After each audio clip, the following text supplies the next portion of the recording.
Okay, we are live. Happening, yeah. So today I will be teaching again on Trump, but I'm mainly going to be teaching about this is an ongoing process of learning about what is democracy. It's thrown in as part of a political agenda like communism or socialism and all kinds of other things. Democracy is not that. It's a very difficult thing to really understand because it's based on love. It's based on a soulful quality that evolves, into human nature. And when we govern democratically. Yeah, it's in a lot of the utopian levels we think of. Everybody has it made. Everybody's got money. Everybody's got everything they need. And it's all kind of free and those kind of things. That's really not democracy. Yeah. Democracy has to do with reality. We need food. We need a house. We need our regular conditions of education. We need to learn about our health. We need to be able to do something about our health, whether it be with doctors or herbology or other natural means and yoga or exercise. We need to be able to know about these things so we can live our life. These are the things that come to a human being when they're dealing with a life. I'm going to be this age. I'm going to be that age. But when it comes down to it, really, you need to provide yourself a living. And what is the living? When we're ignorant and we're afraid of not making a living, and we're held up by the past of kings and queens and people who dictated and took all the money and made it impossible for people to make a living. A lot of people were turned into slaves and indentured slaves, or criticized by their social status or their looks and their family. Having any kind of history in that family, it carries over. If you're a really biased, prejudiced group of people, it's hard to get out of that.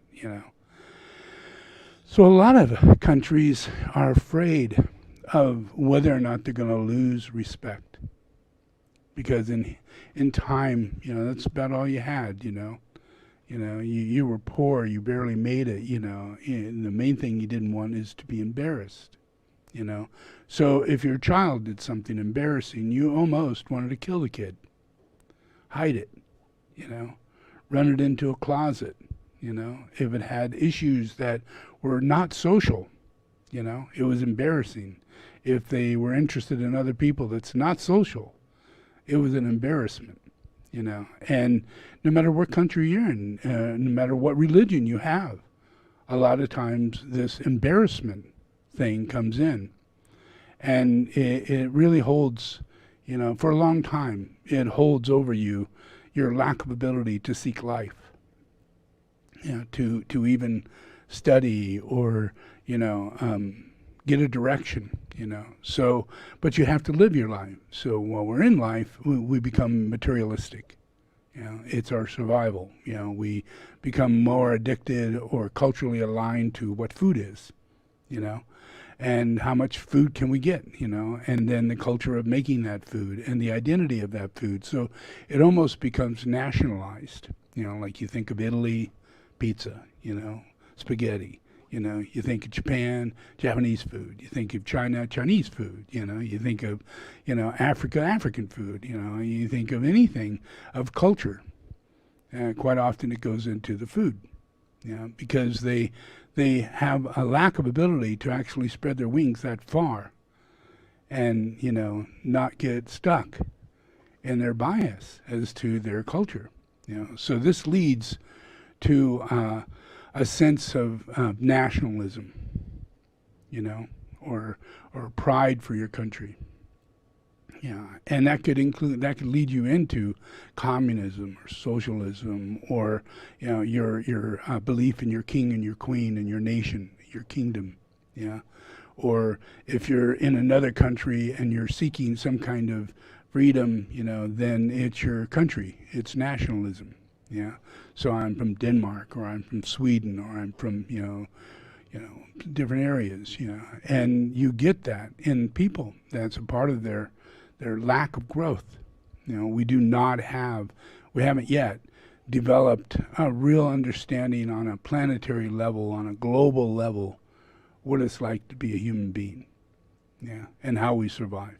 We have not figured it out, So there's people who capitalize on that, and they call it capitalism, and the countries that are really corrupt and really do make a lot of money, especially America, it lives off of capitalism. It capitalizes on everything, on everybody, from slavery in the beginning to children during the 30s and 1910, 1912, 1930, You built machinery that was the size for a child to climb into, not a human being. Children did the labor of those really hard things, including going up smokestacks in England. The chimneys were made specifically for the size of a child to climb up into. Because that was the kind of mindset we had with labor, and we took advantage of these little creatures because they did really hard labor, and whether they died or not, there wasn't a lot of care about it.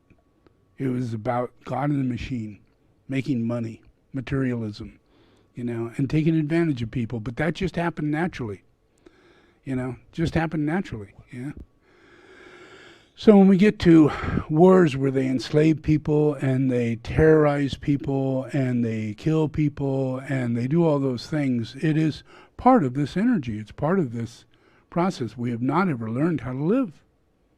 So we have all these really badass things that can happen in our social system, and one of the worst is where you get into a place to where you, like in America, we're really very nationalistic people, patriotic people, but we're the opposite of that. We'll wear flags for underwear. We'll wear flags on our shirts. We'll put flags on our hats, and still say we're patriotic or nationalist. Putting the flag on us, giving that statement, but in reality, you're decreeing the fact you hate the fact of America, that it's just a delusion over the fact that everybody else sucks. It's your bias. And it's not about the country, it's your bias, your willingness to express your bias. You do the same thing for your football team. You put your colors on, you put your this on. You'll paint your whole truck with the letters Trump on it. Crazy as shit. Because of bias. It has nothing to do with Trump. It has to do with us not having a position in life. That our life is completely delusionary. And we're being abused. And we're right in the middle of the very central point of what it is that's abusing us, which is capitalism. There's Marxism, there's communism. We all say, oh, those dictator communists, they're like the worst you can ever imagine. But is that true? Is that really true? Look at America. We have wages that are $7 an hour. And now it's up to $9 an hour. $9 an hour. And this is for people who work full-time, and they have to give up those wages to taxes and insurance and benefits, and a lot of times they don't get benefits, such as, they don't get paid leave. Not 1 day, not 2 days, not 3 days, not 4 days, nope, none. They don't get paid hospital leave, nope, not 1 day, not 2 days. They don't get maternity leave, no, not 1 day, not 2 days, not 1 year. But if you leave America, you just go up to Canada, you get all that. You get all that. And what you're going to get paid per hour is very different too. And you go to another country, you think is all screwed up, like Denmark, you know? And you go, oh, that's a socialist country. No, no, no, Yeah, it's not socialist. No, they have labor unions, people. Labor unions. And it does not change the cost of what it is you're buying, doesn't it? It doesn't at all. But this side of capitalism lies. That's all they do is lie. To cover up their ability to continue with slavery. They don't want to end. They don't want to quit. They don't want to have anything to do with human rights, empathy, compassion, and ending slavery. Domesticated slavery. Yeah? Domesticated slavery. Imagine.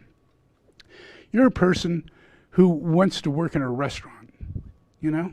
And you're going to serve people. I mean, it is like a long job, tiring, on your feet. You got to remember everything, and you got to serve it right. And you got to communicate between you, the customer, and the cook. And you take all the brunt. And you're going to get a tip, you know? But the truth is, in America, we have this thing that was passed over from the English, over slavery. And when they used to slave people, they would say, well, no wages. You live from your tips. Yeah? So that's where tips came from, was money you gave to slaves. Money you gave to slaves. And that was passed over into our legislature, into our legislation, into our bills and action, into the United States, to where we changed our minimum wage to a wage in which you can be considered a slave. And you only get $2.75 an hour. And the rest is made up by tips. So you're really not getting tips. You're paying for your wages from your tips. It's very capitalistic, extremely capitalistic. And then on top of that, every restaurant requires you to give them 5% of every tip, because it has to go to the busboys, the cooks, you know, other people who don't get tips. It's all, everybody puts that in, and it goes out every night. So what if a person doesn't tip you, but they got $100 bill? And you should have got, 20% on that, so that's $20. You could have given the 5%, which would have been $5, yeah? And you would have made $15. Yeah, somewhat okay, yeah. But the person skips out, doesn't give a tip at all. Now you're required to pay that $5, even though you didn't get money. You still have to give it into the pot. You still do. And people do that all the time, at least once through 3 times a week, and they're not making that much money. And, the system is set up that way. It's legislative. It is a political thing. The reason why people are poor, the reason why people have wages of $7 to $9 an hour is because of politics. It has nothing to do with common sense, human rights. It costs too much. The burger would cost you a whole bunch more. It's not true. Yeah, you can go to McDonald's. You can pay people $20 an hour rather than $7 or $9 an hour for the manager and the person in charge of every single thing, 12 hours a day. That's all they get. Yeah. But go to Denmark and they're going to pay you $20 an hour for the same job. And nobody goes in there looking at you like you're a piss-ass, poor-ass person. They look down their nose on. Take video going into McDonald's. Take video of people's faces as they go up and talk to the people who are working at McDonald's. And just consider, being open-minded and watching the interaction between people who treat these people like they're dirt. Dirt, And no, they don't like to look in their eyes. They don't like to make any kind of real contact because they think of them as dirt. Because we're all in this capitalist piece of shit. And we're all enslaved in this thing. There are many people out there working 2 or 3 jobs a day. Yeah? Because they're told by magazines and by TV articles and by rich people who like run Amazon and people who are like running, Elon Musk, he always says, hey, sleep maybe 4 hours a day. I work, and I get ahead. Amazon, yeah, I work until I get ahead. They all say that. And then everybody else is going, no, yeah, what do we got to do? I'm willing to be an Uber driver as one of my 3 jobs so I can have that constant work ethic. Yeah? That's taking people's lives away, but it's actually, you're actually supporting corruption.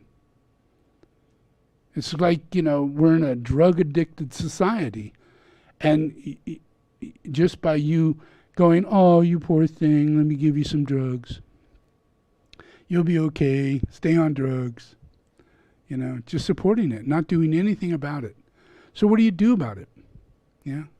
What do you do to change the situation? You can't really jump up against politics. You can't really, make major differences in how much money people are getting paid, But you can't quit your job, completely.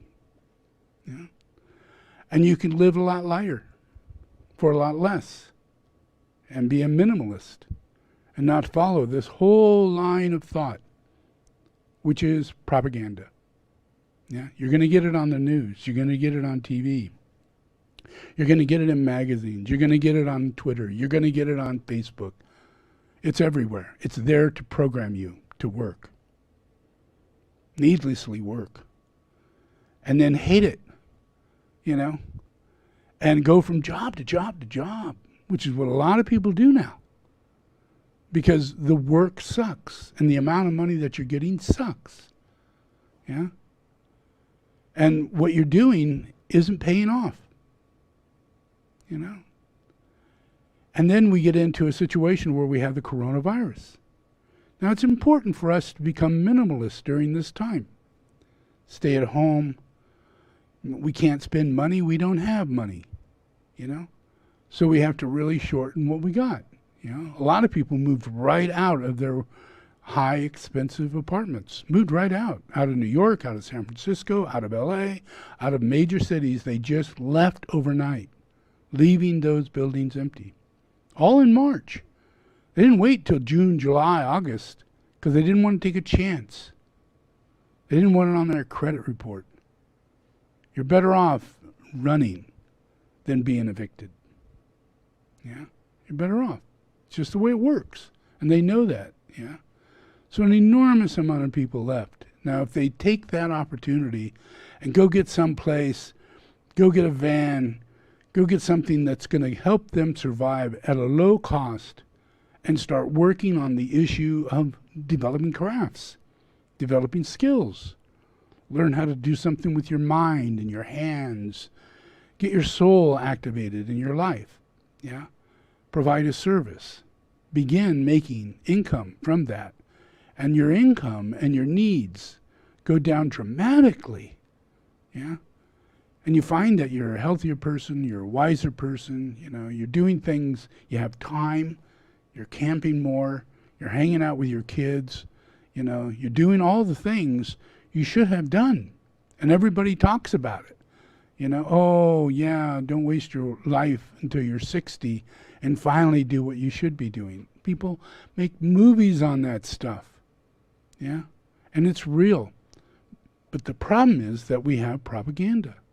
We are inside of a cult. Whether or not you've drank the Kool-Aid, and part of that cult is really questionable, because you don't really have a direction. You don't know how to live life. You don't know what you're supposed to eat. You don't know the kind of house you're supposed to live in. You don't know whether or not you're supposed to be making this much money to do all these different things, which propaganda is telling you should do. You must do. Yeah? And it's not true. We'll totally survive outside that. But the problem is propaganda. The problem, yeah?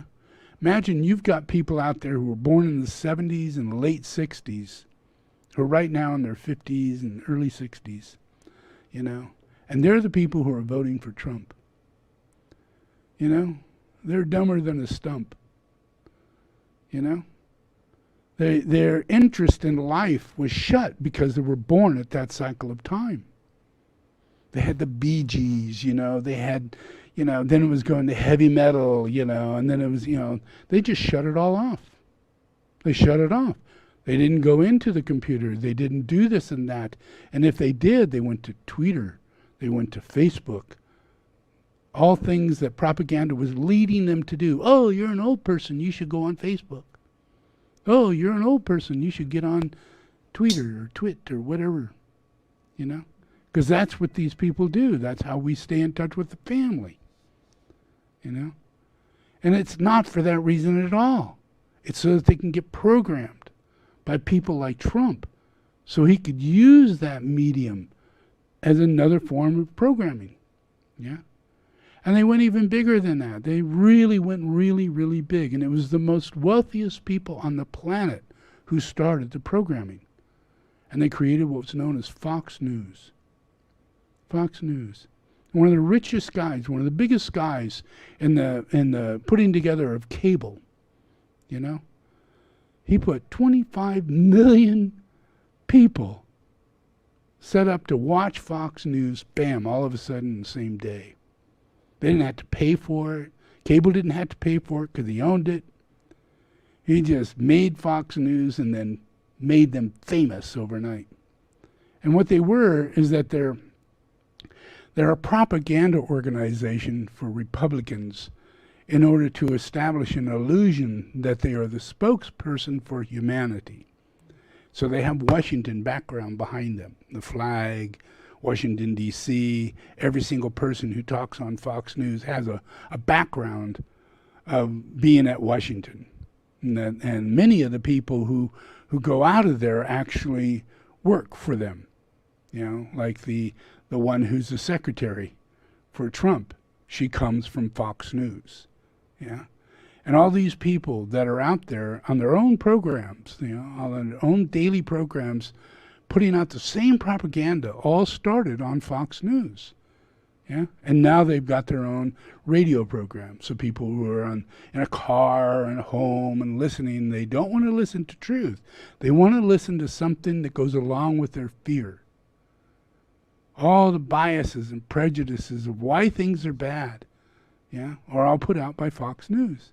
Every single thing, yeah. I'll show you how it got started.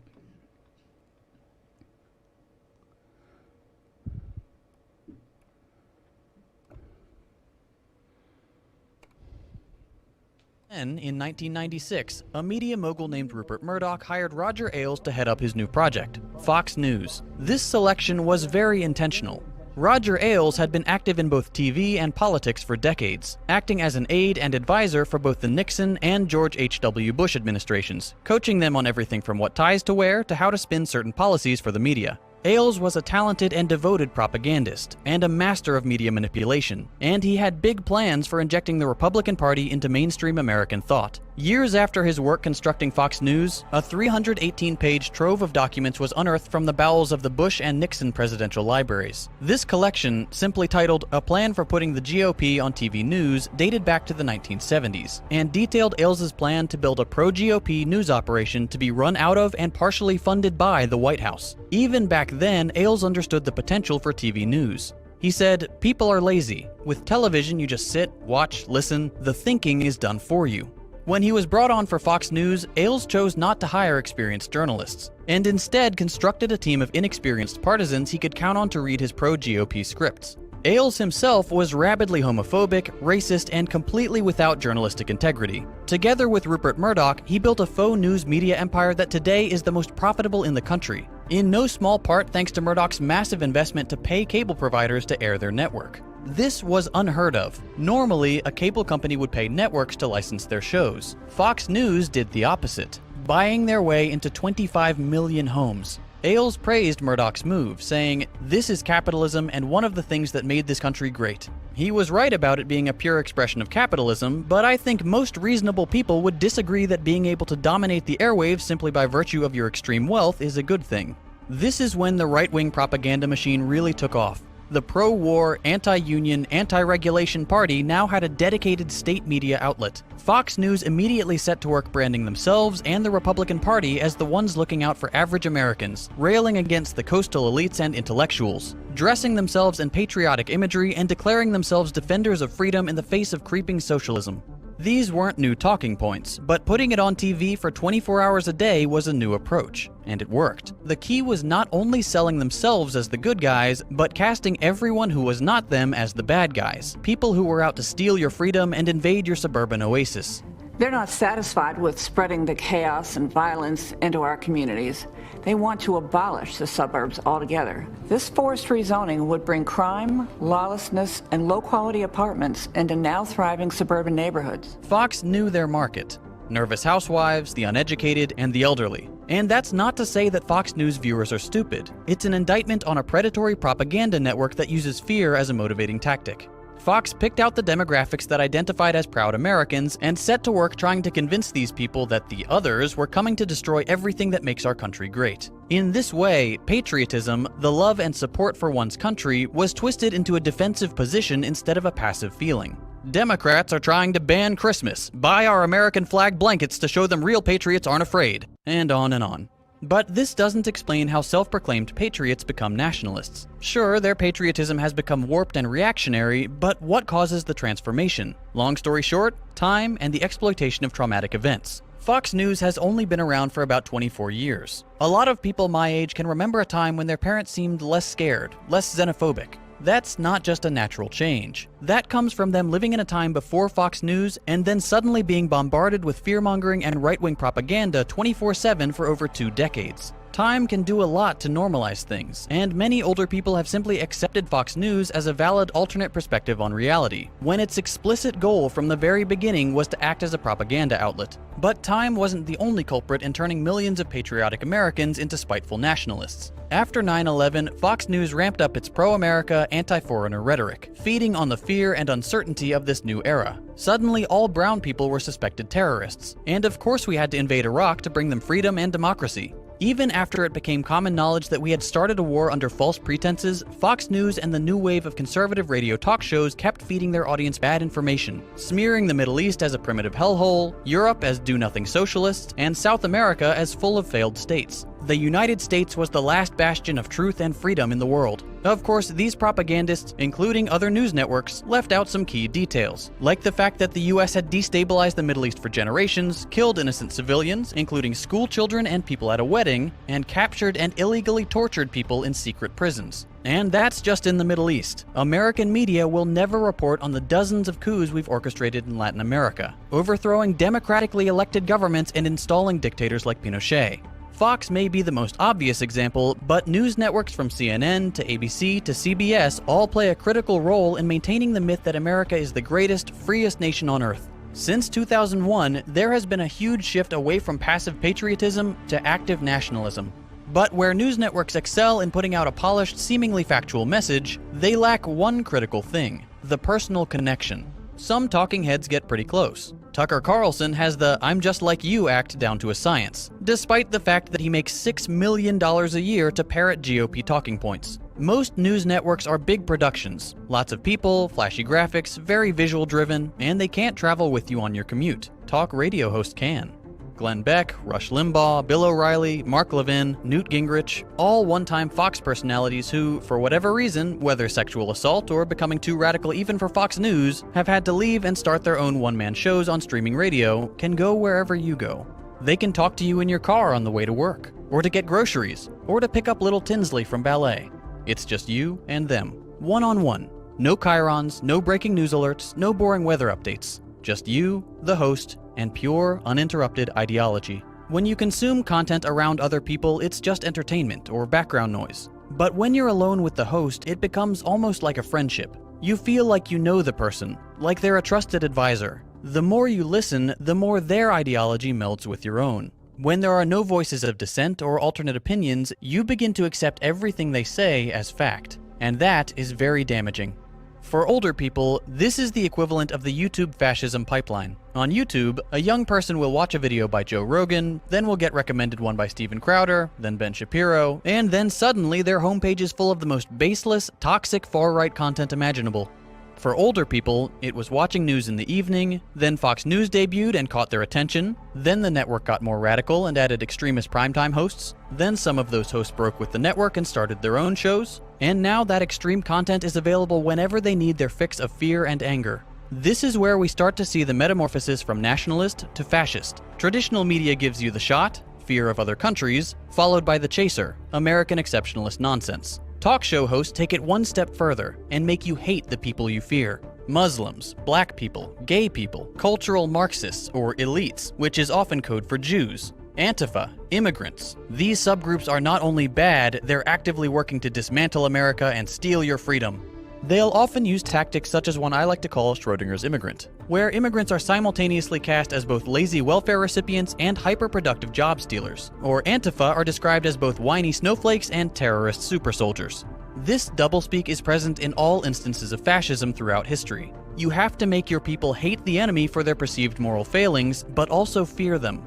But while talk shows are an integral part in the patriotism to fascism pipeline, they're still missing the final piece of the puzzle. And that's a figurehead that functions as a cult of personality. I'm going to say a couple of things that some of you might disagree with. First, every president in modern history has wielded fascist power abroad. Trump is not the first one to do it. Second, I don't think that Trump has always had fascist tendencies. He's very thin-skinned and seems to have exceptionally malleable opinions. He's been molded by his base just as he has whipped them into a nationalist frenzy. They feed on each other in a vicious, ever-worsening feedback loop, to the point where now, the same people who fly "Don't Tread on Me" flags are calling for the police to conduct mass arrests on peaceful protesters and political dissidents. They're supposedly against authoritarianism, but they're calling for the government to use authoritarian measures to achieve their xenophobic goals. They celebrate the police using excessive force, completely oblivious to the fact that what they're applauding is in direct conflict with what they claim to oppose: oppressive government. When people move from loving America over all others, to hating all others because they're not America, to wanting to remove anything that doesn't comply with their warped sense of what America represents, they've moved from patriotism to nationalism all the way to fascism, and they may not have even noticed it happening. So, how do you spot a fascist? They typically hold inconsistent views about violence and government overreach. They're vocal about the groups they hate and fear. They want a white ethno-state. They support Donald Trump to the point where they applaud his suggestion of getting a third term. And they do things like this.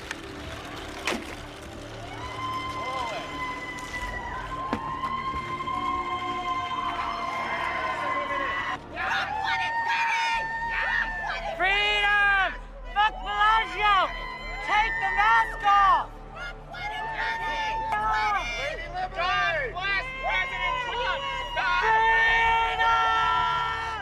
Only in America could someone be so misguided that they think dressing up as the Statue of Liberty, a beacon of welcome to all people, and wearing a Make America Great Again mask while vandalizing a call for justice and equality is what it truly means to be great.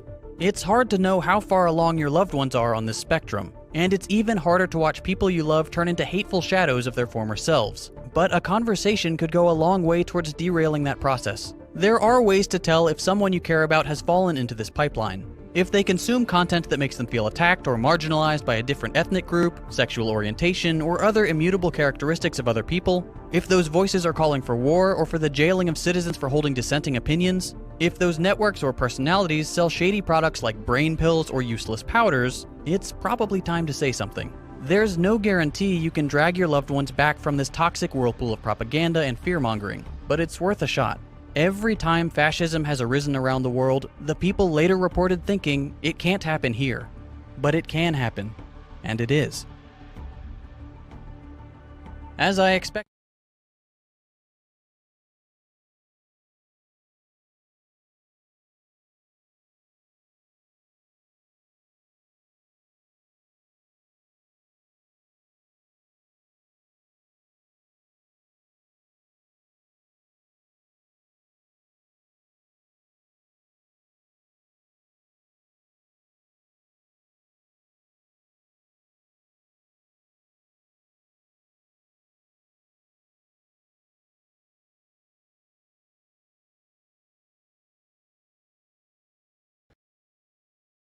then that means America's great.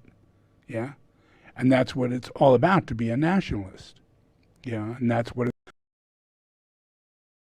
they are, the real ones, and they go into the political process and they force those political agents to say, oh, the people's vote doesn't matter, it's all going to be done by the Senate or by politicians, you know, and which is exactly what Trump is doing right now.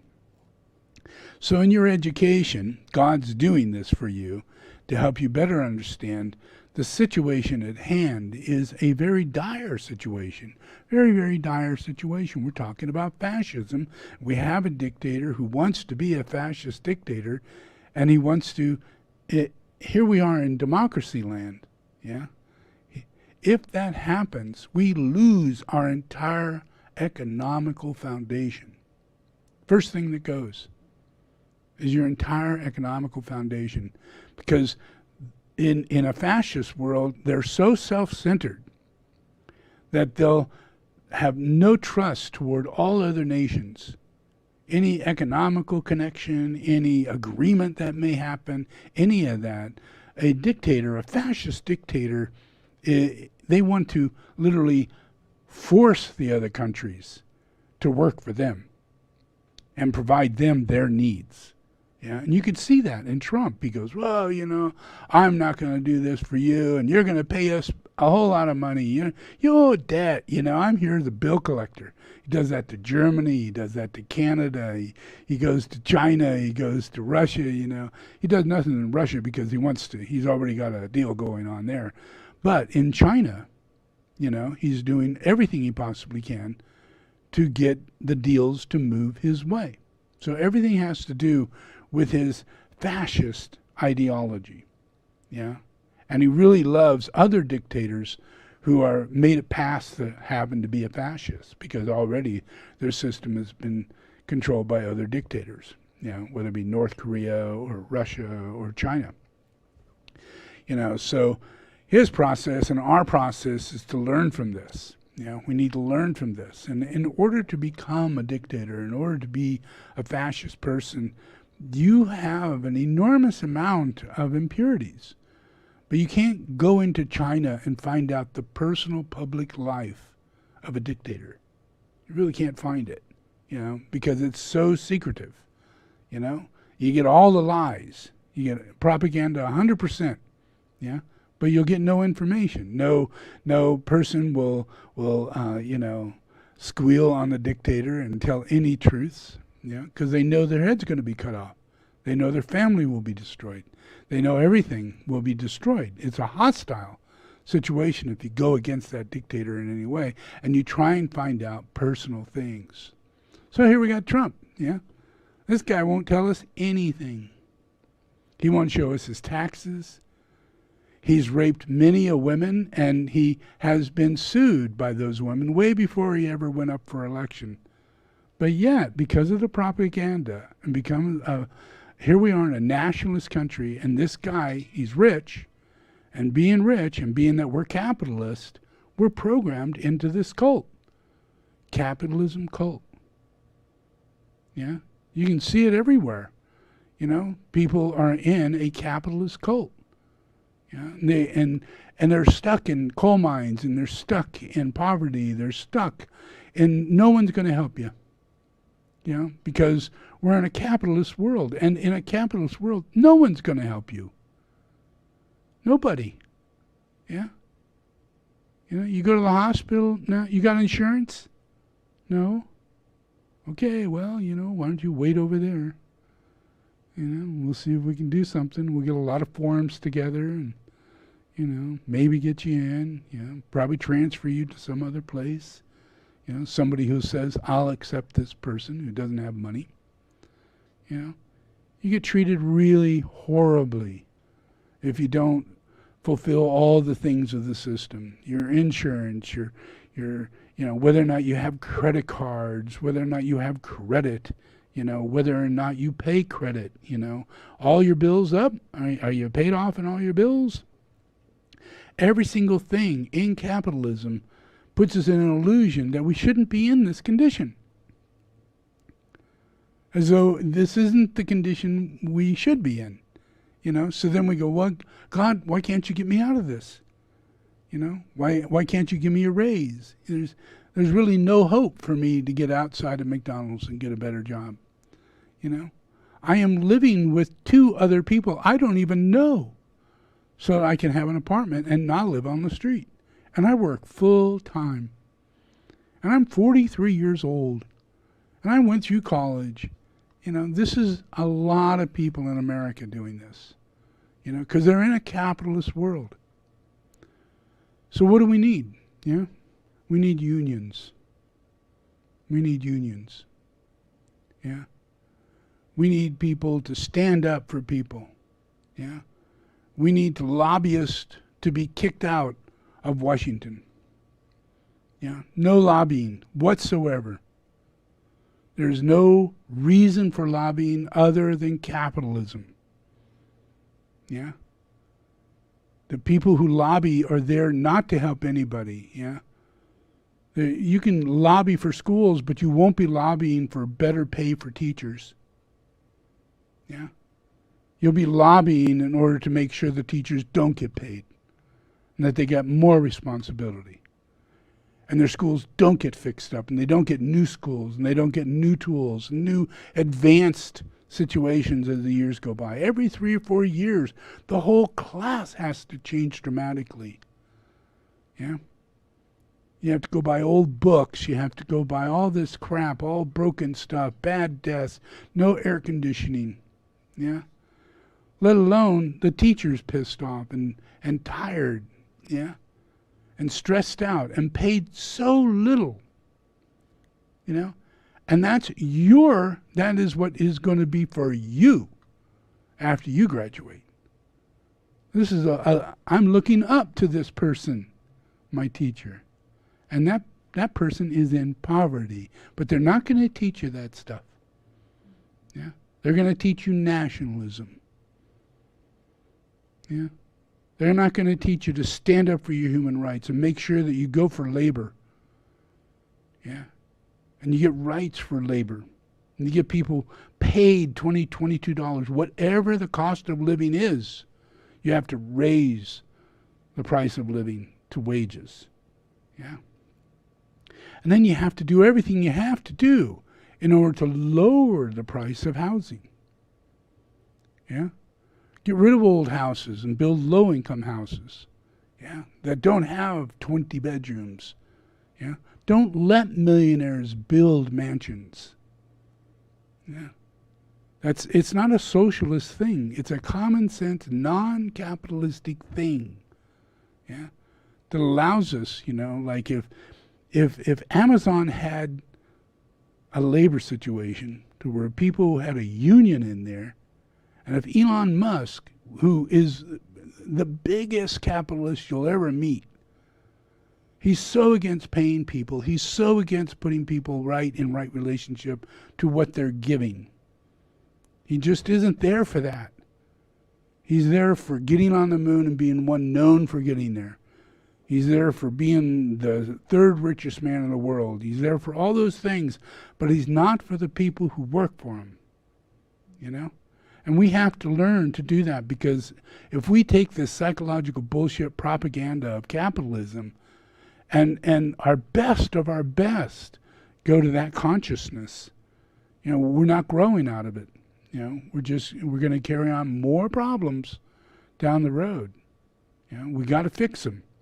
So we have to push these big companies into unions. So they are the ones that raise the pay wage, and that forces everybody else. All of McDonald's gets a union. Every fast food gets a union. And it doesn't raise the cost of the hamburger. It doesn't raise the cost of the car. That's bullshit. The people owning McDonald's is making a fortune. They're making a fortune. Elon Musk is making $1 gazillion. And his head people are making great big checks. It's not like, you start paying these people, it's going to cost us more. You're just going to make less, and you're going to share it properly. And that's how it has to be done. Because if you don't, we'll live in a world of capitalism which opens us up to cults. Every level of cult you can ever imagine is found in the area of capitalism. Because capitalism is a lie. It's an illusion. It's a delusion. It's a part of a cult. But it's such a big, widespread thing, that it leads us in our being already in a cult. It leads us into the avenue of so many other cults. Cult leaders, cult teachers, cult TV, soap operas. How many people watch soap operas? That's a freaking cult. And yet all these housewives, bazillions of them, would sit back and watch soap operas. Husband would come home and they'd almost get divorced because of what happened on the soap opera is very close to what's going on with her husband. And yet it's not, But they can't, because it's a soap opera, and brainwashing, person gets emotionally in it, and they actually think these people are real in a real world, in a real crisis, and it's a good chance the real world's just like that. So that leads you to distrust. It leads you to manipulation. It leads you to the lying that goes on inside the soap opera can also go on at your house and with your friends, And it's not like normal. You're just expressing what you're seeing, based on fear. And it's all, just the process of brainwashing. So there's a lot when it comes down to what it is humanity is trying to get rid of. And poverty is the biggest thing. The situation where, we're under an illusion. We think, there's a middle class. Okay, so we name something called the middle class. There's an upper class. So we name something that's called the upper class.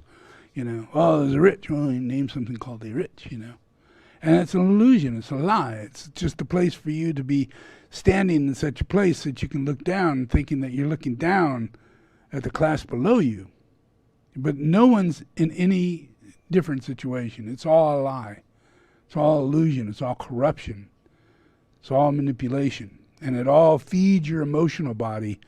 So one class feeds you to be in that class because you think you're going to go from that class to this class. It feeds you to think you're going to do this sort of thing. And it doesn't work that way. This class is looking down on you, pushing you down, holding you down, utilizing your lack of ability to make economy happen in your life. And this one, in order to continue their upward spiral, they have to continue manipulating you and not pay you and lie to you. And walk away and go bankrupt on you. And they keep going up. And you're there in this fantasy thinking this is all going to work out. Because there's this thing that allows me to go up from lower class to middle class to upper class. And there is no such a thing.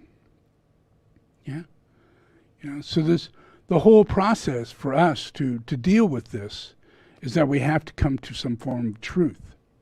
It has to open our heart, because everything else is because we're in our solar plex and we're using our lower mind and we're not seeing the truth. So imagine you go to a restaurant. How is your empathy?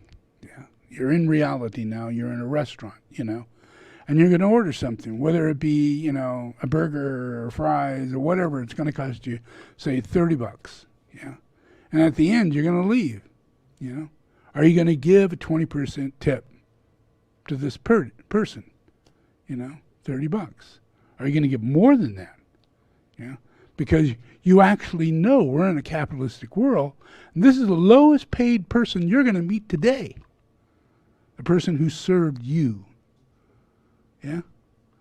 And they're all like smiling, trying to talk to you, trying to listen to you, trying to do the right thing and serve you. Because they honestly believe that you are going to do the right thing. You're going to do that because you understand that they are making only $2.50 an hour, and everything depends on this. So if you understand this, and it doesn't take much to understand this, every single human being in the United States should be aware of the struggle that other people are going through, and we should behave accordingly. When you see a person and you're driving up to a stop sign, and you see a person stand there with a sign, and they say, I need money, don't go in your head and go, yeah, and you're going to go and get into an SUV and drive off to your 3-bedroom house, and making your $800 a day off of loose change, and stuff like that. That's just bullshit. That's bullshit. That's ridiculous. This is an incredibly humbling scenario for that person. It's a horrifying day. This may be a good sunny day, but the next day could be rainy or snow, just plain hell. And every day is going to be like that until they die, which is probably not that long. Yeah? And yet in our empathy, most people I see drive by. You see the opportunity. I mean, who hasn't got 50 cents? Who hasn't got $1? How hard it is to roll your window down and ask that person to take this money. You're in an opportunity state. But yet this capitalistic bullshit comes into you. And you just turn your head away and drive on around the corner and leave that person sitting there. Or you go into the restaurant and you order $35 worth of food. And you leave the person, like $5, $3, And this is not uncommon. I know most of you people, When I go in, I don't care what it is I'm buying, I go in, I know exactly what's going on. And I always leave 3 times what I bought. 3 times what I bought. If I bought $100, I left $300. Yeah? And it just shaked them up. They couldn't believe it. Shock almighty. Yeah? Because that never happens. Ever happens. But it should happen. These people are making $2 an hour. If you've got it, you should give it, knowing that everybody else is only going to give 5 to 10%. And they should be giving 20. $50. 20%, $50. 10%, $50. That's only $5. Yeah. But when you're thinking, you go, I don't know, and I really want to put down $10 for only a $50 meal? Yeah. It really pushes a person. It's the same thing in all of our capitalistic bullshit, We don't share and care. And we should care and share more than what we're being asked to. And it's not when they say you should be giving 20%, there is great deal of reasoning behind that. They're not making any money. The asshole of the restaurant has decided that it's a legal thing for them to give only $2.50 an hour for a waiter or a waitress. And you got to live off your tips. And you got to give 5% of that back to the restaurant. This is all capitalism. Yeah. And in the process of capitalism, we have the ability, in our democracy, we have the ability by going into minimalism, and utilizing the ability to care and share. If you can't afford to give a good tip when you go out to eat, don't go out to eat. Don't go out and have someone cook your meal for you and serve you and then wash those dishes and clean it up and carry on, that business structure, which is quite a service. Making a meal, cleaning up, all that restaurant stuff is quite a service, and it should be an event when you go to a restaurant. Now you go to fast foods, there is no tipping whatsoever. No tipping. Yeah, you can't give a dime. Yeah, and they're doing good to get $7.50 to $9.50 an hour. And that's nothing. So all of these services, have to dramatically change. We have to not allow ourselves to be told by the lie in capitalism that if we pay the employees more money, the product that you wish to get will cost you a lot more.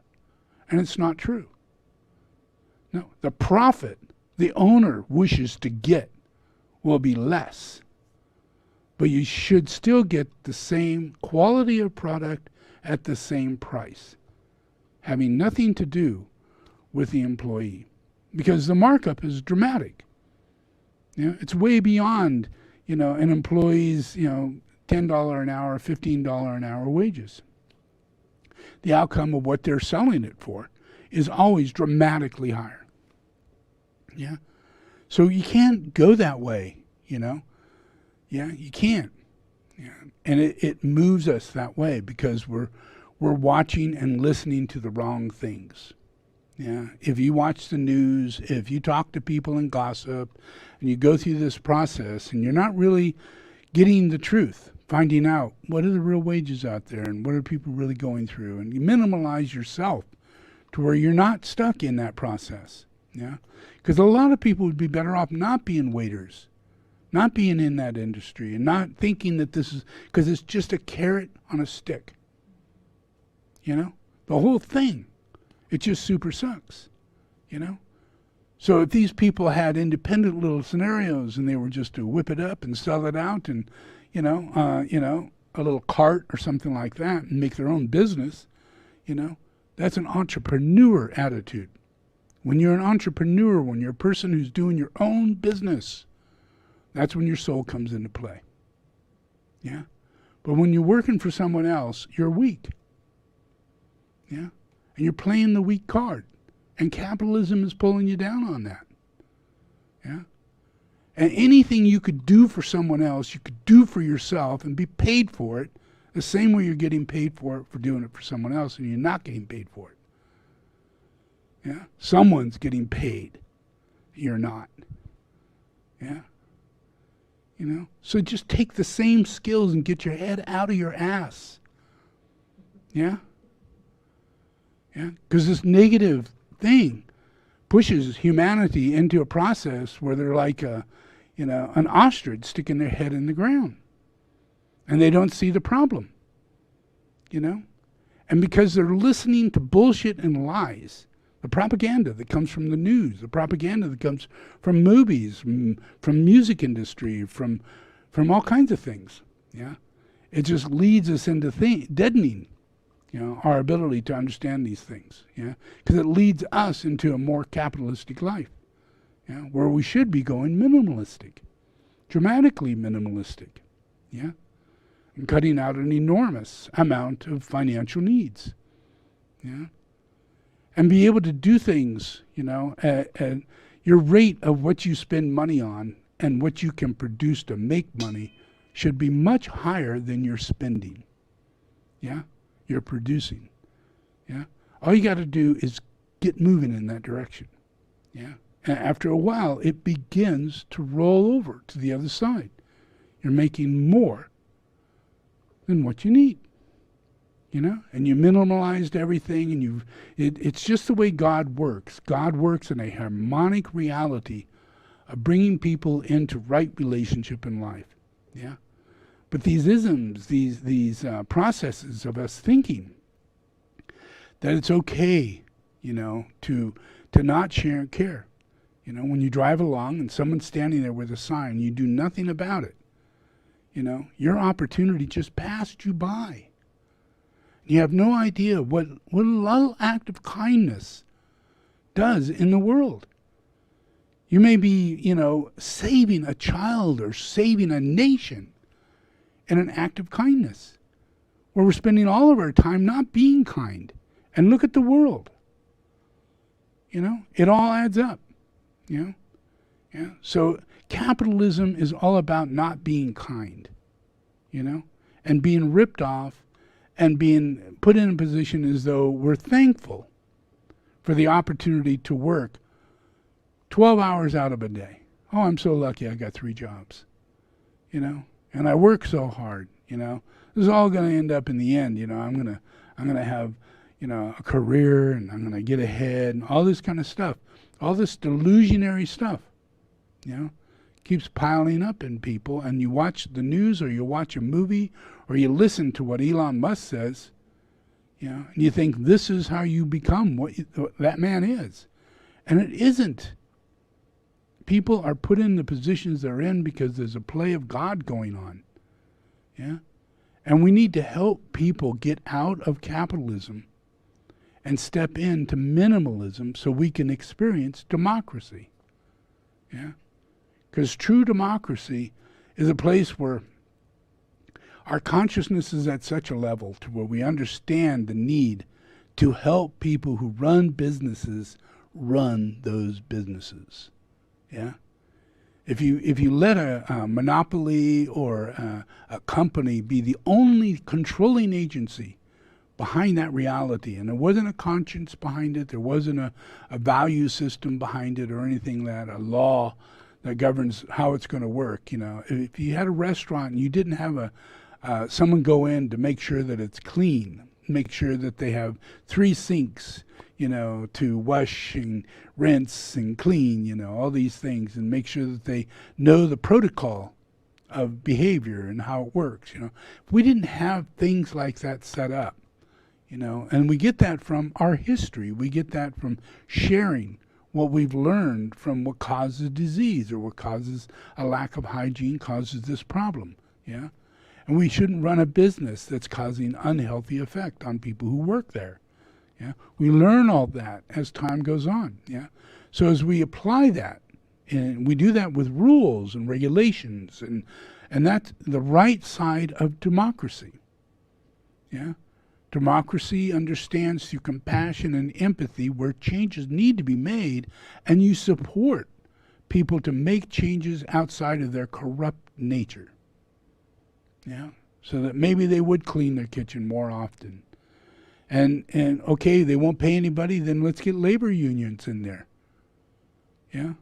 And let people have the rule over the situation, and then they can actually become maybe one day a profit sharing like scenario. To where everybody works as hard as they want to work and they get paid for what it is they're putting into it. Yeah? A natural profit sharing situation. Yeah? And the corporation could be ran as a group, as a collective group, rather than as an individual. But that's, in people's minds, that's too close to socialism. Yeah. But when we grow, it's democracy. We find that what real democracy really is. But we have to enter into minimalism. We have to enter into cutting up credit cards. We have to enter into having small loans, if no loans. Yeah. We have to enter into actually learning how to collect money and not spend the money, but collect it, and then how to control how that spending goes out, and how to lower our cost of living down to a smaller house, to a car that we can afford, to living in the right position, rather than 100 miles from my place of employment. I need to move really close or change my employment. Yeah, because every single thing has to do with our democracy. And you have a free choice in democracy. And that's the outcome, is freedom, happiness, justice for all. All these things will come about if we use our will to not allow other people to go through the suffering. We can't allow the process of, there being a $7 an hour wage, or even a $9 an hour wage, or even a $10 an hour wage. We have to come to a consciousness to where we realize what real reality is about. Yeah, and we do that through minimalism. Yeah, not by capitalism, but by minimalism. Yeah, and it's a harder thing to do because we don't know the growth process behind minimalism. We're taught that we need to gain a lot of money and we need to mature in that money, and our equity comes from a big house and all these things in a capitalistic mindset. Yeah, and it's not true. True happiness comes from having enough time to enjoy your life. Yeah, and doing the things you want to do in life and not the things you're obligated to do. Yeah, having to get up every morning, go to a certain job, and continue that on until you retire. Yeah, that's capitalism.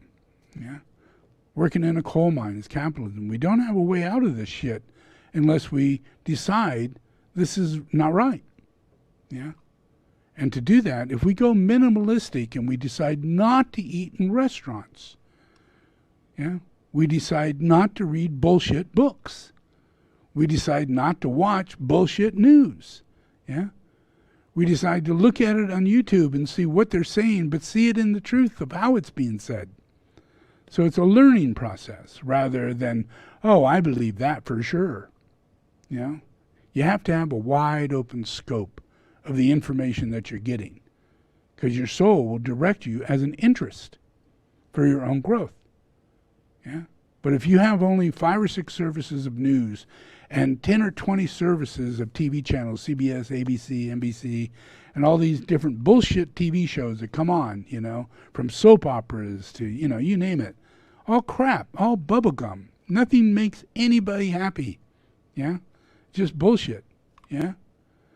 Yeah. If we collectively decide to not read and not focus on things, you know, that lead us astray into fear or conspiracy or any of those things, but relax completely off of it and spend our time looking at a butterfly, you know, spend our time quitting our job, you know, and spend the next 2 weeks figuring out what the heck we're going to do with our life, you know, and focus on getting a smaller reality down out of the bigger reality of what we expected and what we thought.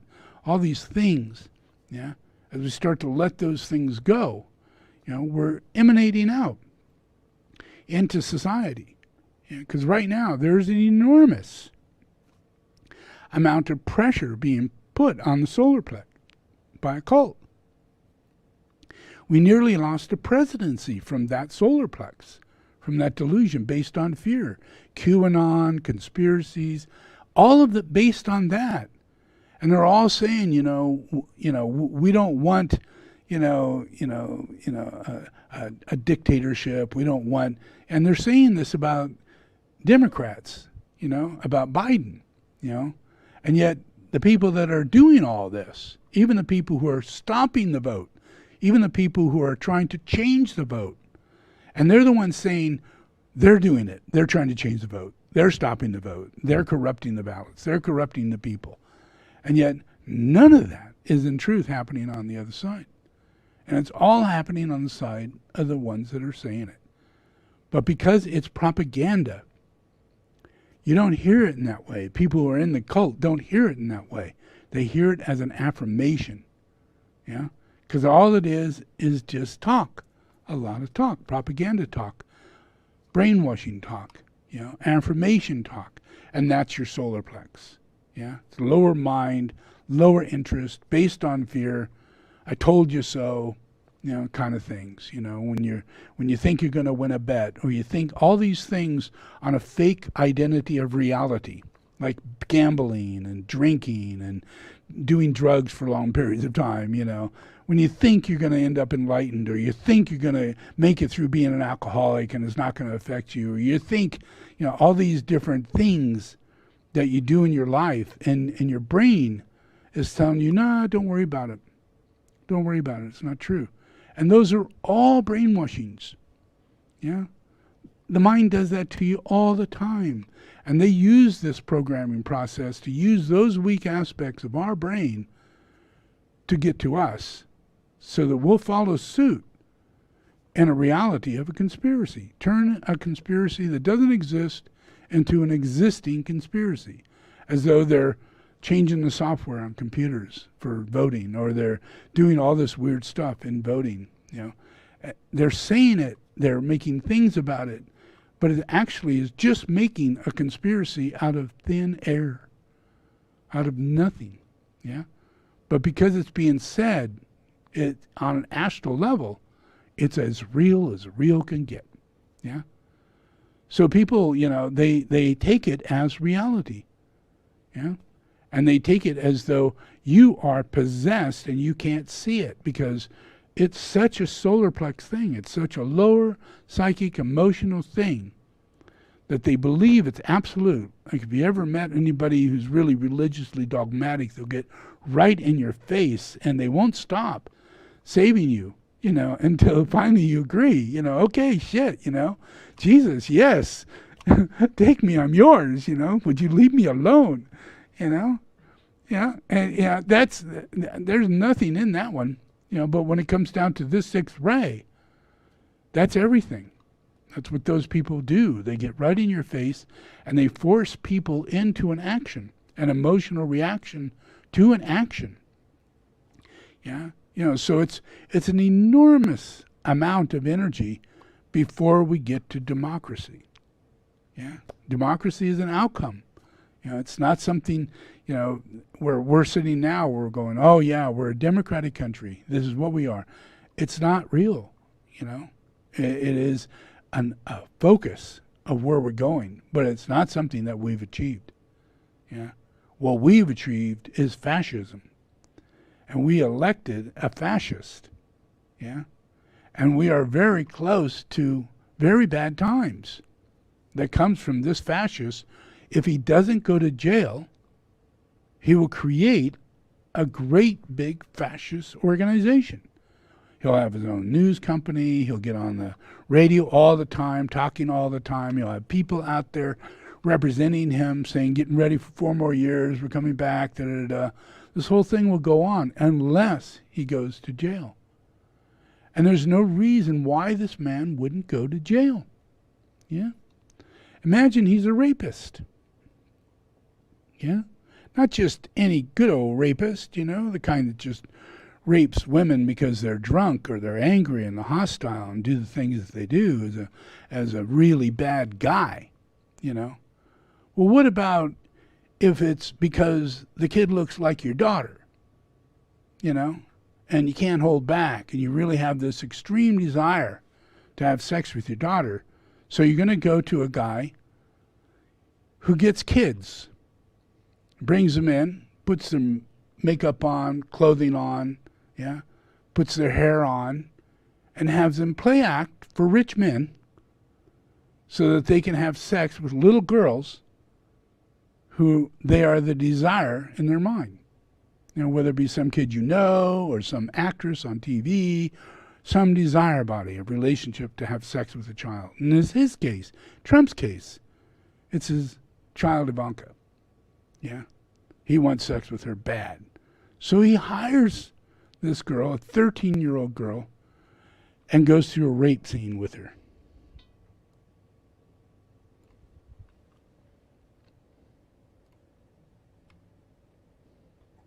An anonymous woman filed a federal lawsuit against Donald Trump, claiming he raped her in 1994 when she was just 13 years old. The suit claims the presumptive Republican presidential nominee and his friend, Jeffrey Epstein, the billionaire investor and convicted sex offender, lured several young women to a party at Epstein's Upper East Side mansion, promising them cash and help advancing their modeling careers. The woman alleges Trump tied her to a bed, raped her, and threatened to kill her family if she told anyone. The statute of limitations on rape in New York is 5 years, but her suit argues that it should be waived because she was denied her freedom of will to speak. She reportedly filed the lawsuit in California in April, but it was dismissed because of improper paperwork. At the time, Trump completely denied the allegations. For view. This is the little girl, 13 years old. This is her right here. Yeah?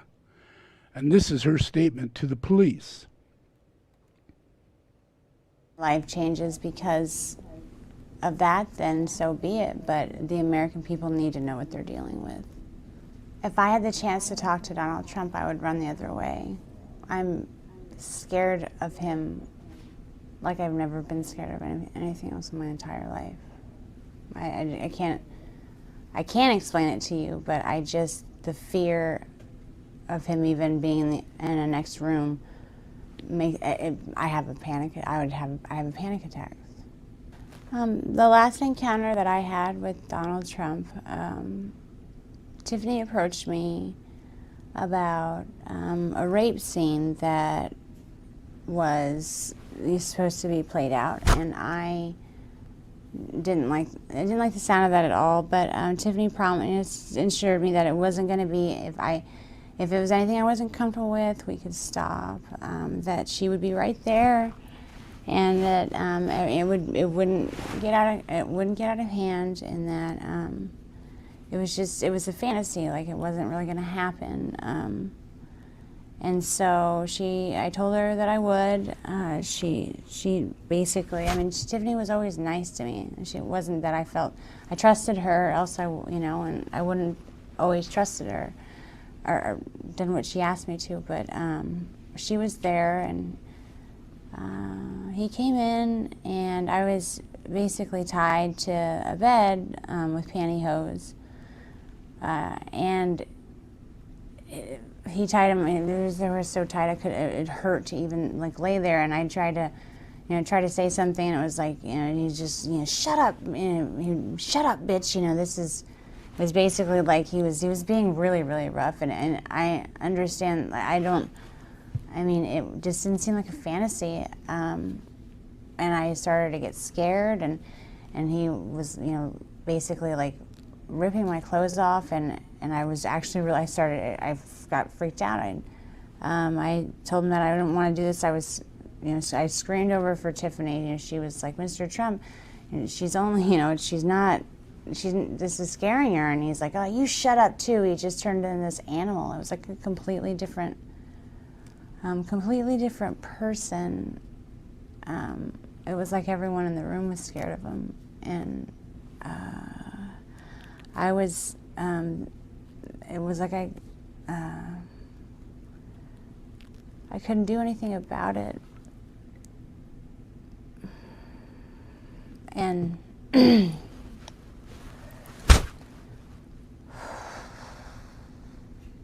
he ripped off all my clothes, and he started to basically have sex with me, and I was screaming because I'd never had sex before. It was my first time, and Tiffany was yelling at him too.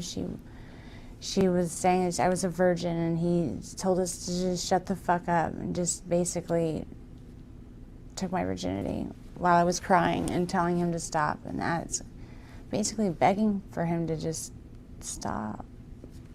And Tiffany didn't know what else to do either. No one was there to help us, or me. And so after the fact, he basically finishes it. It didn't take that long at all. But it felt like it was like 5.5 hours. It felt like it was an eternity. Like I don't even know how long it was, but he was done, and I was crying, and Tiffany was consulting me, and she was, apologizing. She told me that she just never put me in that situation again. But he comes over mad because I was crying, and he said that I should be thankful that someone like Donald Trump took my virginity. He basically didn't say took my virginity. He said, I should be glad that someone like Donald Trump popped my cherry, and not some pimply little 14-year-old. And I just was like, what if I said, what if I get pregnant? Not even talking to him. I didn't want to talk to him. I was talking to Tiffany. And he said, well, you'll get an abortion then, bitch, and then just walked away. And I asked, I went, I told Tiffany I needed to go home. I never went back again.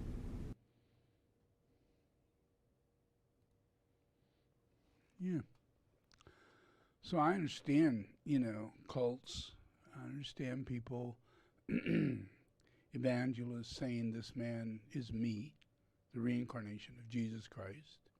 I understand they got away with that. And I understand that he believes that. But the truth is, he's not that. He's a devil, an evil person, very evil. Was that way before he became president. And now he became president. And everybody became members of his cult. And that cult has been going on a very long time. He's been raping kids and scaring them and keeping them from putting them in prison. That requires a cult.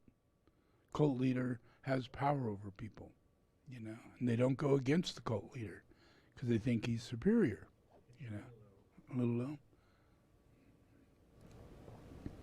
Yeah, so this is a big cult process, and you could see half the United States voted for this pedophile, even though they all knew that he had raped this little girl and that she wasn't going to go to court because she was afraid he was going to kill her and her family.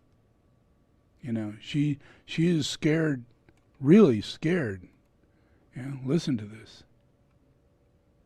Said that I would do. And as far as Donald Trump, he knew that I was 13, and I believe that Tiffany told him he seemed to take a liking to me because I was I was so young, and I was also a virgin. So I don't know. It seemed like he wasn't really into having girls that were liked by the other guys. He kind of, the whole glove. He kind of liked things to be his first. If that, for lack of a better term, but he was the one who wanted to get to a girl before everyone else did.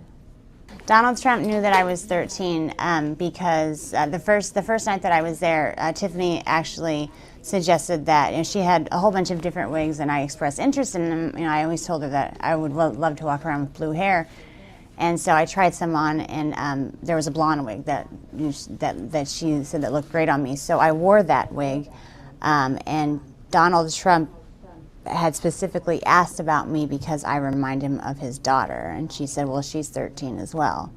So he knew the first time that he saw me, but he took a liking to me because I look like his daughter.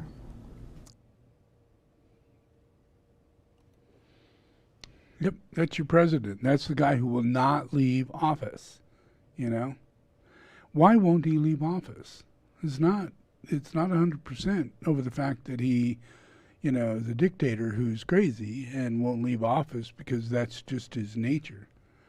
He's a man who's corrupt, who's broken the law in every area of humanity, from tax evasion to corruption to, false relationships to schools, and, building buildings and then having them go bankrupt and leaving millions behind in people, who put their life and their money into helping to support his buildings, And then he's raped women, not just women, but he's raped children, not just one child, but a lot of children, not just girls, boys too, I really think, you're all involved in a cult, and whatever cult leader you are involved with, that's your problem, and until all this false prophet bullshit is fended off, and I'm going to do my best to help, because you only got one Lord. You only have one teacher. You only have one Savior. But all these people are antichrist. They're false prophets. They're come to destroy you, to harm you in every way. Not one of them has done good. Not one, not Jim Jones, not one. And this guy, he takes the cake. Michael Jackson was really bad too, but it was his best friend. What about his other best friend? He killed himself because he was a pedophile and he was in prison. He was going to be caught. And his girlfriend, who was his assistant at the time, her closest friend is our First Lady. And yet she acts as though she doesn't know her. But I can show you over 30 pictures of them hanging out on boats, in cars, at parties, standing together, hugging each other. And guess who's in charge? Melania. Melania. She has no dark makeup on. She actually wears hardly any makeup. She completely changed herself to not be the person that everybody knows, as a corrupt mistress. You could see one picture after another of her in nude, completely spread out on a piano, spread out in what might look like the White House, for her hubby, while he stands there in a suit the capitalist pig, with his harlot. Yeah? And for who she is and who he is, yeah, and who it is, the group that's getting busted and the lady that's in prison, and these are a team. Melania is not a sidekick. Yeah?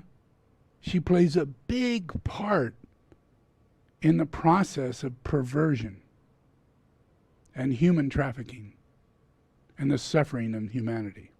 She's been in that house. She knows the workings of things that go on. She hung out with those people. They were best of friends. What do you think they talked about? Golf? You know, flying in their Learjets? Yeah.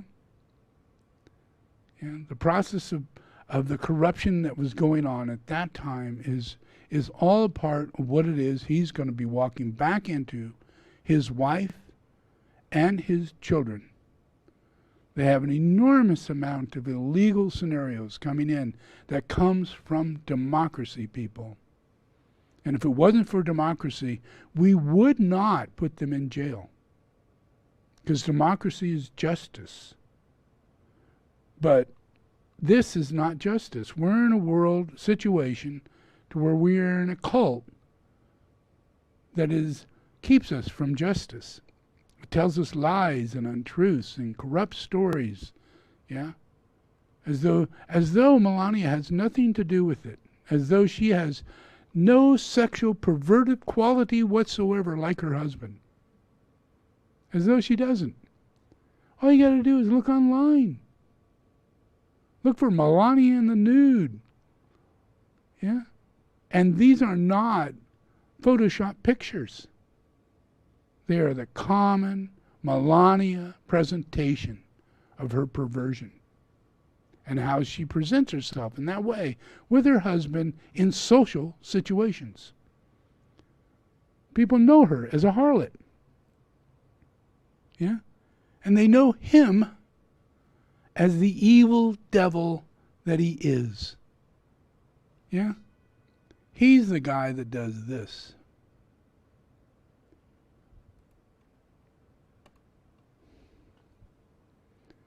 I just start kissing them. And then I don't wait. And when you're a star, they let you do it. You can do anything. You can grab them by the... You can do anything. Yeah? And he did. And every one of those acts, every one of those malicious acts, is a form of rape. Even kissing them without them wanting it. Groping them without them wanting it. Grabbing their vagina without them wanting it is a form of rape. This is a daily attitude in this man. A daily attitude. Yeah? He's a predator. He's a predator. Yeah? And all of you are what he is after. Yeah? He's like a tiger or a lion or a demon or a devil. Yeah? Who wants to take your soul. He wants you to throw Biden to the wolves because he's a Christian. Because he wears a mask. Because he's a good man. Because everybody loves him. Because everybody voted for him. And he wants you to turn against your soul. Yeah? Just because half of this America is led in this cult, and they are in hate. They hate everybody who didn't vote for Trump. Hate you badly. Even if it's your mother or their aunt or their cousin, just like the Civil War. They will hate you because you didn't vote for Trump. Yeah? I'll never speak to you again, Mom. I'll never speak to my daughter again. I completely disown her for voting for Biden. Now she's just a little communist, a little socialist. I hate her.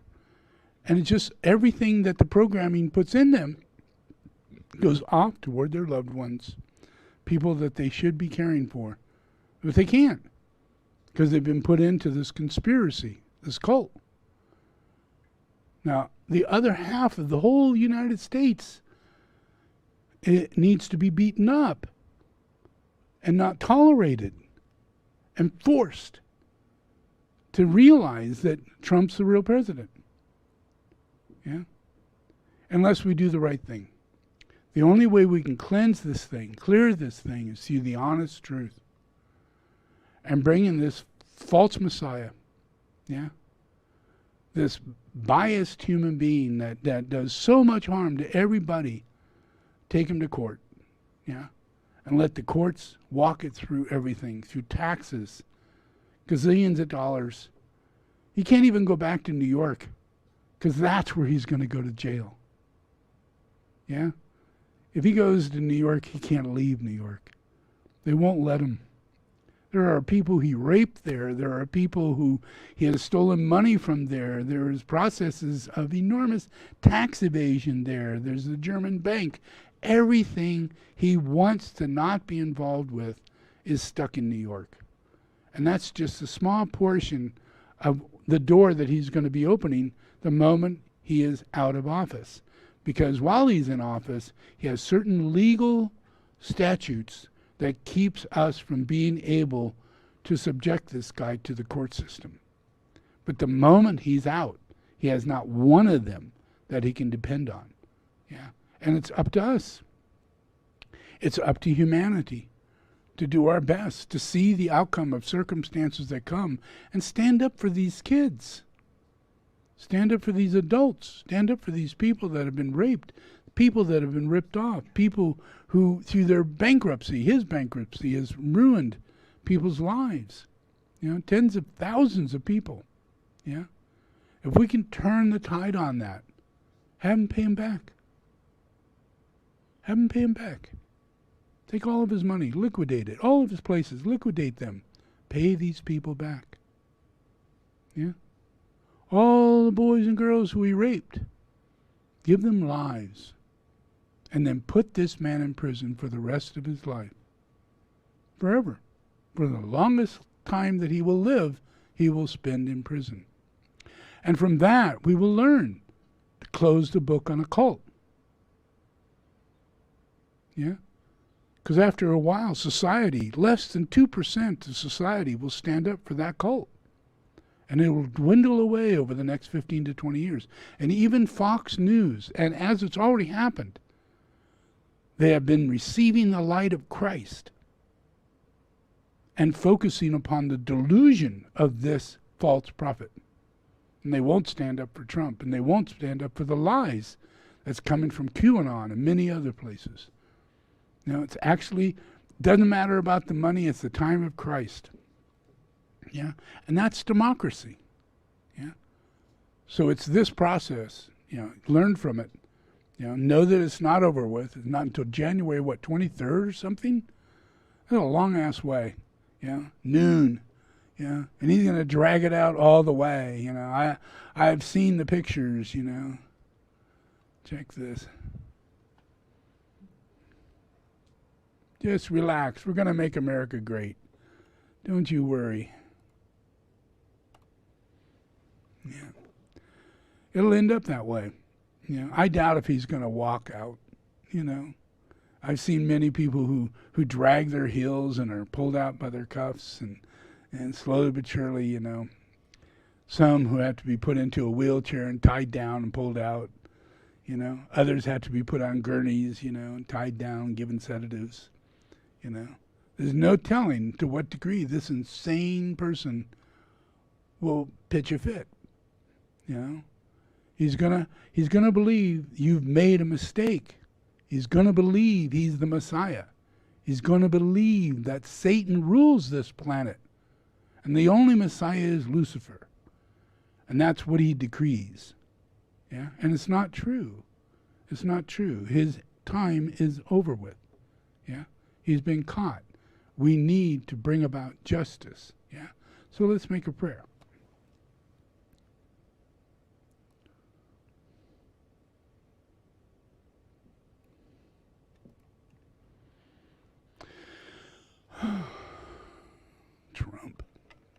Trump that guy.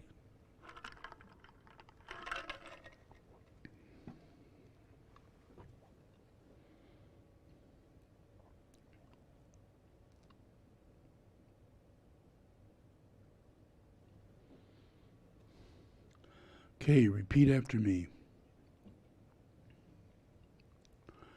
Lord Jesus the Christ, thank you for bringing me here. Lord Jesus the Christ, I open my heart to you today. I invite you to come inside. Lord Jesus the Christ, come and save my life. Receive me today as a child of God.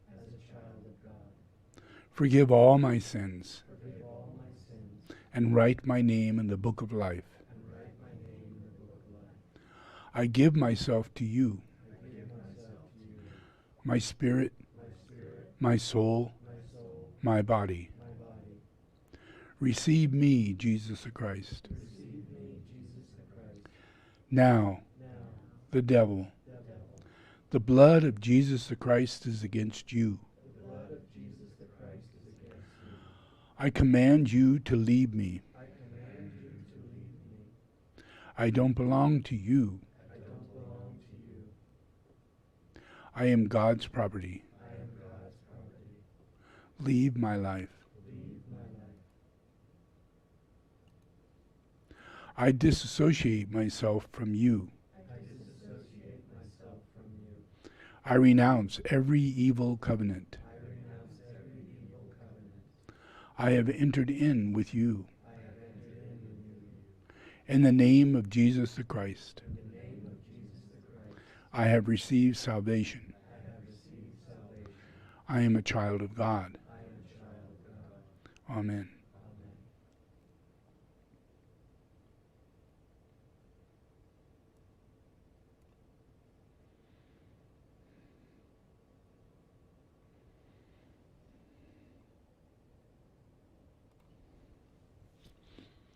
Okay, we're going to do puja, and this one you watch the screen.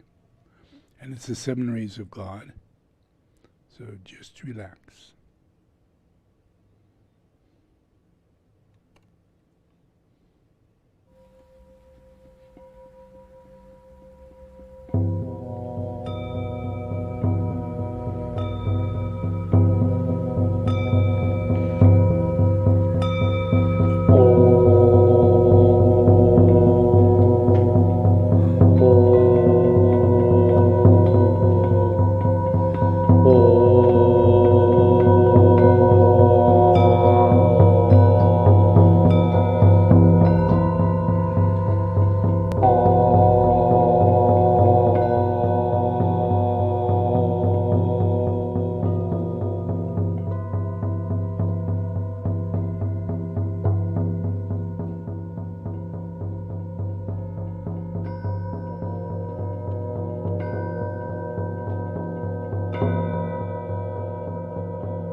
I invoke the 7 rays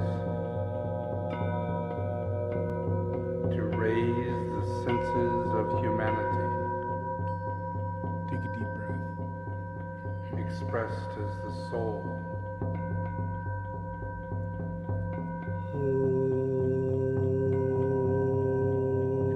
I invoke the sense of hearing in the 7th ray, hearing the word of God, the word of power.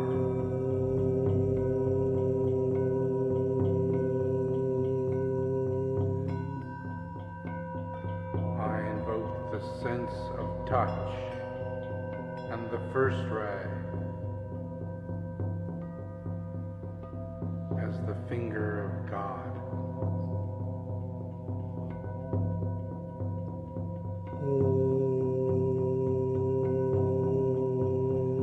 I invoke the sense of sight as the 3rd ray the eye of God.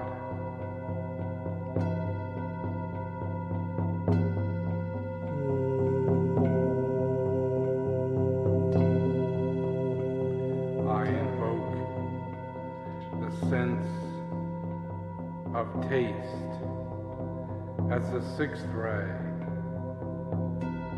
as the desire of all the nations.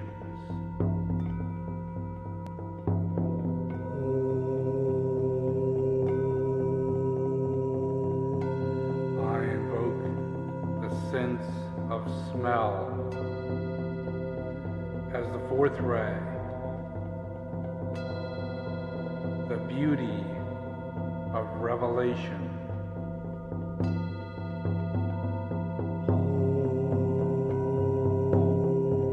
I invoke the sense of intellect as the fifth ray, as the knowledge of God.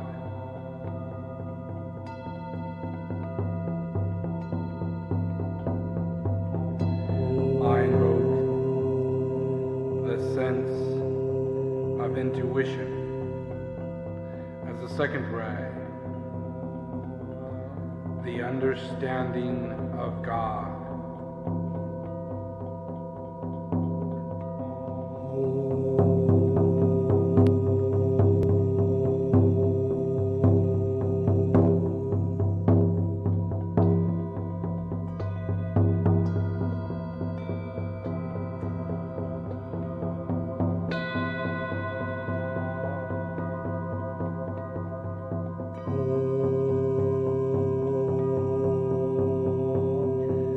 I call upon the synthesis of the seven rays to be expressed through your personality.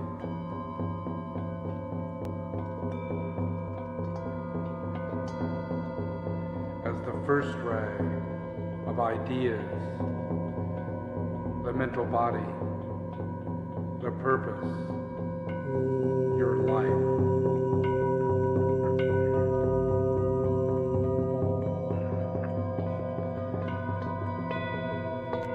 Second ray of ideals, the astral body and your quality.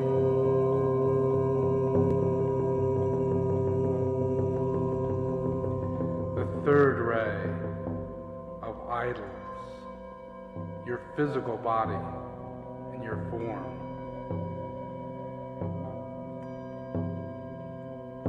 The fourth ray of the fourth kingdom of humanity in balance.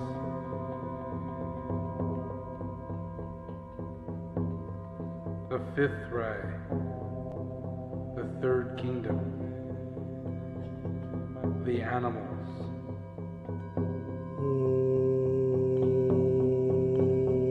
The sixth ray, the second kingdom, vegetables.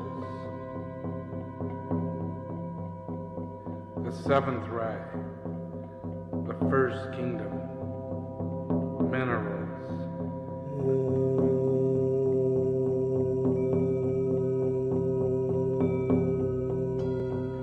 I call upon the relationships of all the kingdoms to penetrate the personality of humanity and express its collective soul.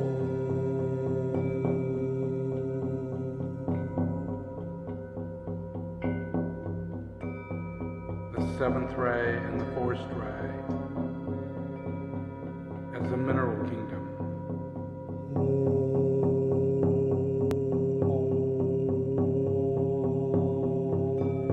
The second ray, the fourth ray, and the sixth ray as the vegetable kingdom. The third ray and the sixth ray as the animal kingdom. The fourth ray and the fifth ray as the human kingdom.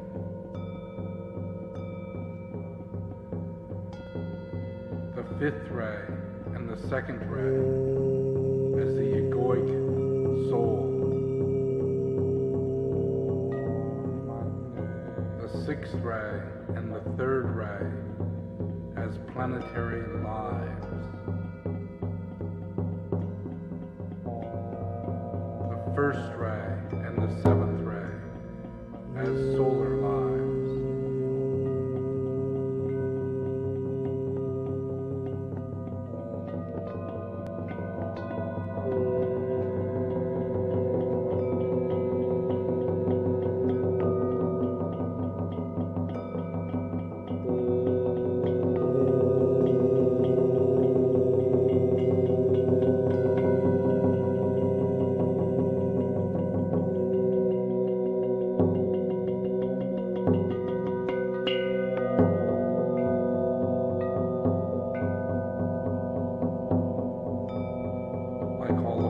Seven rays of all the nations to penetrate the planetary, to bring forth the geomantic relationships of the soul, to integrate the egoic ray and the personality ray of each nation, and to express its true expression, to make manifest peace on earth as one living body of God.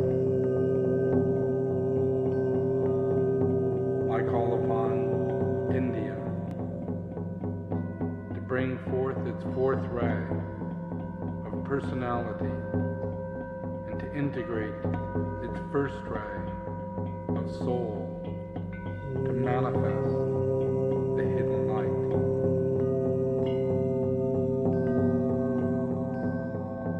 I invoke China to bring forth its third ray personality, to integrate its egoic soul into its first ray, to manifest as the indication of the way. I invoke Germany to bring forth its first ray of personality, to integrate its egoic soul of fourth ray, to preserve the truth. I invoke France and its third ray personality to integrate its fifth ray of egoic soul to release the light. I invoke Great Britain and its first ray personality and its second ray egoic soul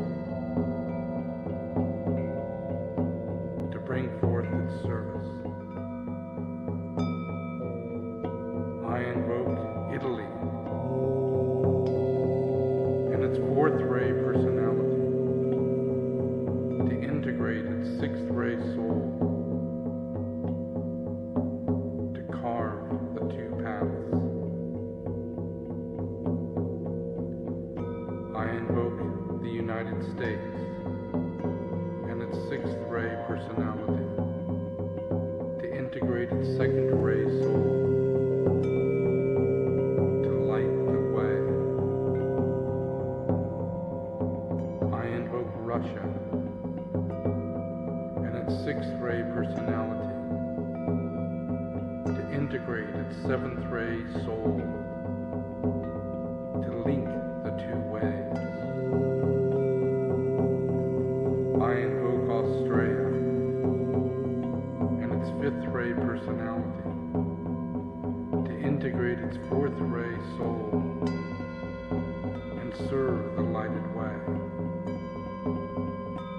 I invoke Spain and its seventh ray personality to integrate its sixth ray soul to disperse the clouds. I invoke Brazil and its second ray personality to integrate its fourth ray soul to hide the sea.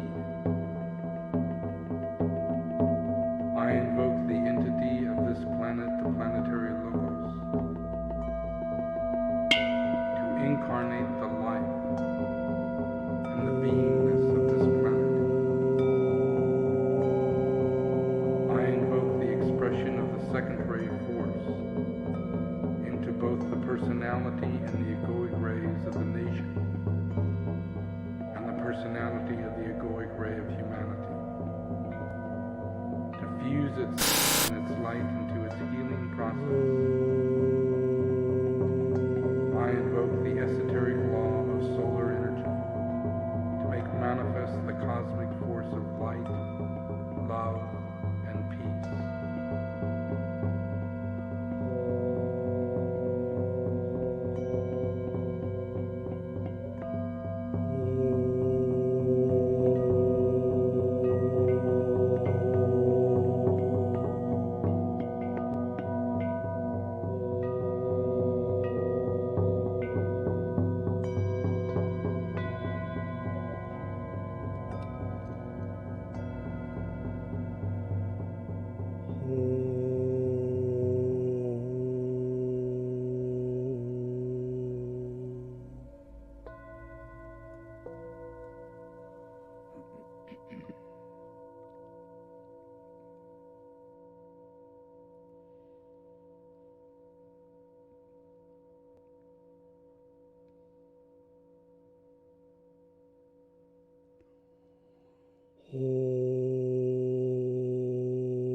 Okay, just relax.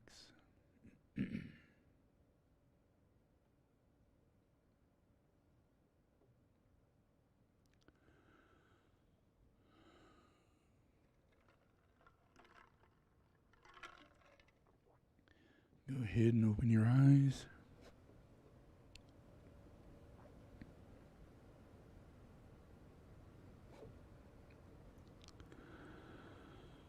Okay, so everybody just take it easy now.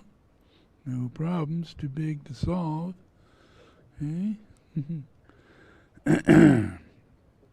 If you know any of my pujas and you pay attention to an enormous amount of teaching I do through my prayers, you'll notice that I do what it takes in order to change the world into democracy. And it sounds kind of like I'm changing the world into God's plan. You know, facilitating angels and Buddhas and Jesus and all these things you hear in the invocations. But in reality, those are the qualities of democracy. Yeah, they're the characteristic. The Christ himself is in the coming reality. So we're in a world where Christ is coming, or Christ is here, Christ is walking amongst us. So those invocations and everything are to prepare us for being able to change into the world that is more with and for Christ than the one that we're in. Yeah. So if you look at the last thing I just showed you, the 7 rays of God, you know, what I do is that I invoke these rays in a formula that allows them to enter the nations. Yeah, each nation. But they also enter into your senses, your hearing, your smell, your eyes, and I connect you to God's hearing, God's smell, and God's eyes, to where God's can be right in front of you, in your own sensory position. You know, you could have that ability if you get out of all the cult reality and the brainwashing and all the things that happen that makes a person have knee-jerk responses. And they literally brainwash a person so that you cannot use your senses to understand what I'm saying, to be in democracy, to do all the things you're supposed to do are actually built into you in nature. They're built into you. Shouldn't be here to tell you you should do it this way or that way, you know. But what I can do is I can invoke the soul into the world and into you. And what that will bring about is democracy, and you're all wanting democracy, but you have no idea that you are following false prophets who are set up an agenda to keep you from democracy. The outcome is fascism. Yeah? That's where we're at. We're coming from a guy who used to be a tyrant and was incarnated as a tyrant, as a fascist pig, who hates women, who hates black people, who hates Asians, who hates poor people, who thinks that there is a big class differences between people, which is capitalism in itself. It's in his mind, it's in his blood, it's in his past, it's in his future. Yeah? A part of that is breaking the laws. You feel right about breaking the laws. You feel right about raping human beings. You feel right about ripping them off and taking their money and then claiming you're the richest person in the world while you're stealing from people. Stealing their votes, yeah? Stealing their right to vote, stealing their democracy. That's what a fascist would do. Their job is to steal democracy. They have to. They can't let you vote. They can't let you do these things. They simply can't because they're fascists. Yeah? And then because they're a channeler, they will channel into their own supporters, screaming out at opposite people that they're the fascists. And yet their leader is a fascist. And everything they're doing is the expression of fascism. Everything they're doing, every single thing that they're doing. Yeah? So we're in a process where you study Buddhism, you find out Buddha says everything is the opposite of what it appears. Everything is the opposite. So when we're in a world in America, when we think we're in a democratic, best place in the whole world, what if we're in the worst place in the whole world? What if what happened to the Indians is still happening to the Indians? What happened to black people is still happening to black people? What if the lack of human rights in women to men is still happening? Yeah? Just because we have a bias set into us from this cultural cult that is fascism or propaganda in relationship to, how big we are as America. Our flag and our nationalism and all the things that makes us what we are. It thinks to make us what we are. But we're not that. We're just led by capitalists. And they're using us. They're using propaganda, books, and other things in order to form your opinion of fascism and not democracy. Yeah? There's very little sign of democracy in America. Very little sign. Yeah? And that's what I'm going to make different. Yeah? I am going to manifest democracy. Manifest it. It's not your choice anymore because this is about justice. Yeah? And when you're willing to take people who rape little kids and keep setting them free to go off and live their life in joy and prosperity and delusions of grandeur and not make a difference in helping you to learn that that was a demon and all of us made a mistake. Yeah? You can't learn unless you understand you made a mistake. Yeah? You must do this in order to abolish the process of their return. If you don't do that, you're cursed, And what it is, I'm giving you in your prayers and everything to release that curse, release your indebtedness with Satan, is all about this. If you actually do receive this impression of my blessing to get you to realize this is where we're at. We're not in a democratic world. This is not a democratic America. This is a fascist America. Yeah? And we're doing everything we possibly can to try and come out of it. But due to capitalism, our capitalistic leaders, our materialistic people who have rich, like beyond belief, basketball players, football players, everything, they're all fascists. They're not sharing their money with you. They're doing everything in the capitalistic fashion. And that is destroying you as a nation, as an American, who believes that you're democratic and you all have the ability to go up this ladder of economy. And you don't. You're in a capitalistic, fascist situation. And you're cheering for the people who are destroying you. That's a cult. Only in a cult would you do that. You're doing it because you're controlled by your emotions. Yeah? And it's that emotion that'll make you, cheer along a person like Hitler. And you wonder how it is we followed Hitler when today you're following the same thing. And we're America. Yeah? And it's only because we're not democratic. We have no identification what democratic is until the second coming of Christ. And you're going to get it this time. Yeah? It's going to be placed upon you through the enlightened humanity that voted this man out and will put this man in prison. And every year that passes will become freer and more ordained in the right of humanity to become democratic. And our real human rights. Okay? So, take it easy. Enjoy. Blessings to you all.